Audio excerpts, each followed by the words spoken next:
समीकरणों को बीजगुणन विधि से हल करने के लिए क्लास 10th में एक प्रश्न बहुत बार दिया गया है 2 नंबर में। समझिए ध्यान से, प्रश्न आपके पास है, 2 समीकरण दिया जाता है और बोला जाता है कि इस समीकरण को बीजगुणन विधि से हल करना है। तो इसका सबसे सिंपल तरीका आप समझिए, बस ध्यान दीजिए, ठीक है ना। सबसे पहले इन दोनों समीकरण को वन साइड जीरो कर लीजिए, ठीक है ना, एक साइड जीरो कर लेना है, 9 को इधर करना पड़ेगा, ठीक है। तो 8x प्लस का 5y प्लस का 9 है, इसको उठा के इधर कर लीजिए, तो माइनस का 9 हो जाएगा, बराबर का और 0 बचेगा, ठीक है। इस 4 को भी इधर उठा कर दीजिए, तो 3x प्लस का 2y प्लस का 4 है, उठा के इधर ले आइए, तो माइनस का 4 बराबर 0। बीजगुणन विधि से हल करना है, x और y को मान ही तो निकालना है, ठीक है ना। ध्यान से देखिए, इसको आप कर दीजिए a1, सामने ये हो जाएगा b1 और ये हो जाएगा c1, ये हो जाएगा a2, ये हो जाएगा b2 और ये हो जाएगा c2। एक्स वाई का मान निकालना है बीजगुणन विधि से, ठीक है ना। देखिए ध्यान से, एक्स के लिए फॉर्मूला आप लिखिए BC माइनस BC और नीचे आप लिखिए AB, ठीक है। एक्स जब आपको निकालना है ना, तो आप लिखिए BC है ना, माइनस के रूप में, नीचे लिखिए AB। अब इसके आगे क्या करेंगे, देखिए ध्यान से, यहां पर लिखेंगे 1 2 और 1 2 का उल्टा लिखेंगे यहाँ पर 2 1, फिर से 1 2 और 1 2 को उल्टा यहाँ पे लिखेंगे 2 1।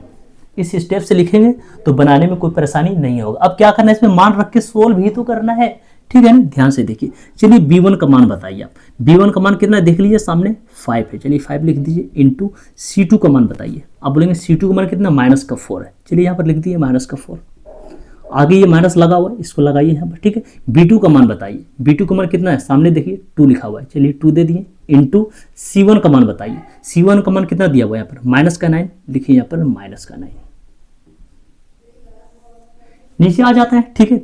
a1 है तो a1 का मान लिखते हैं, a1 का मान कितना है, 8 दिया हुआ है, ठीक है, इंटू b2 का मान बताइए, b2 का मान कितना है, सामने 2 दिया हुआ है, चलिए 2 लिख दिए, माइनस इससे आ गए तो माइनस लगा दिए। उसके बाद क्या, a2 है, चलिए a2 का मान बताइए हमें, a2 का मान कितना है 3, तो यहाँ पर हम लोग 3 लिखेंगे, इंटू b1 का मान बताइए अब, ठीक है। b1 का मान कितना दिया हुआ है, 5 है ना, सामने ये b1 का मान 5, चलिए यहाँ पर 5 रख दिए। अब इसको सोल्व कर लेते हैं, 5 चौक 20 है ना, सिंगल माइनस इसलिए माइनस का 20 रहेगा ये। अब ये दोनों बचा हुआ आपके पास है ना, इसको गुना करेंगे, आप गुना का चिन्ह लगा हुआ है, लेकिन गुना करने से पहले आप ये देखिए कि इस नंबर के भी आगे माइनस है, इस नंबर के आगे भी माइनस है, तो डबल माइनस से क्या बनेगा, ये प्लस बनेगा। अब इसको गुना कर दीजिए, हुआ ना, ये डबल माइनस, दोनों नंबर के आगे माइनस आ रहा है, तो नंबर को गुना करने से पहले आपको चिन्ह को गुना करना पड़ता है, तो डबल माइनस से प्लस हो गया। अब इसको गुना कर दीजिए, 9 दूनी 18, ठीक है। आगे बढ़ते हैं, नीचे गुना कर लीजिए, 8 दूनी 16 माइनस ये 3 5 15। देखिए ध्यान से, माइनस 20 में से 18 कम करेंगे प्लस का, ठीक है। माइनस का 20 है और प्लस का 18 है, तो माइनस की संख्या ज्यादा है। आप बोलेंगे हाँ सर, माइनस का 2 बचेगा, ठीक है। 16 में से 15 कम कर लेंगे, कितना बचेगा, 1 बचेगा। चलिए क्लियर, कितना आ गया यहाँ पर, माइनस का 2। तो एक आंसर तो निकल चुका आपका कि x का मान कितना आया है, माइनस का 2। अब हमें निकालना है y का मान, तो y का फॉर्मूला लिखना पड़ेगा। तो y का फॉर्मूला देखिए किस प्रकार से लिखते हैं, y बराबर हम लोग लिखेंगे यहाँ पर CA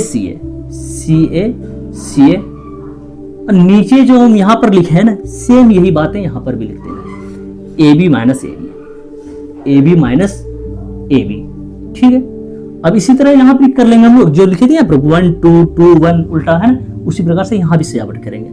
1 2 और 1 2 का उल्टा क्या होता है, 2 1। नीचे भी लिखना है 1 2 और 1 2 उल्टा क्या होगा, 2 1, ठीक है। चलिए अब हम लोग मान लिखते हैं इसमें, C1 का मान बताइए, C1 का मान कितना हो गया, माइनस का 9, लिखते हैं माइनस का 9, इंटू A2 का मान बताइए, A2 का मान कितना दिया हुआ है, सामने 3 है, चलिए 3 लिख दिया, सामने वाला जो माइनस है इसको माइनस को यहाँ रखिए। C2 का मान बताइए, C2 का मान कितना हो गया, माइनस का 4, चलिए लिखिए माइनस का 4। इससे आगे क्या पड़ा हुआ, A1 का मान बताइए, A1 का मान देख लीजिए सामने, A1 का मान कितना हो गया, 8, तो यहाँ पर लिखेंगे 8। और नीचे वाला के लिए हम लोग को मान देखने की जरूरत बिल्कुल भी नहीं है, क्योंकि जो बातें यहाँ पर है वही बातें तो यहाँ पर भी है ना। तो जब ये दोनों सेम हो गया तो ये मान भी तो सेम आएगा उसका, तो यही वाला मान देखकर यहाँ पर लिख लीजिए ना, समय बचेगा, ठीक है ना। मतलब 8 गुना 2 लिख दीजिए यहाँ पर, 8 गुना 2।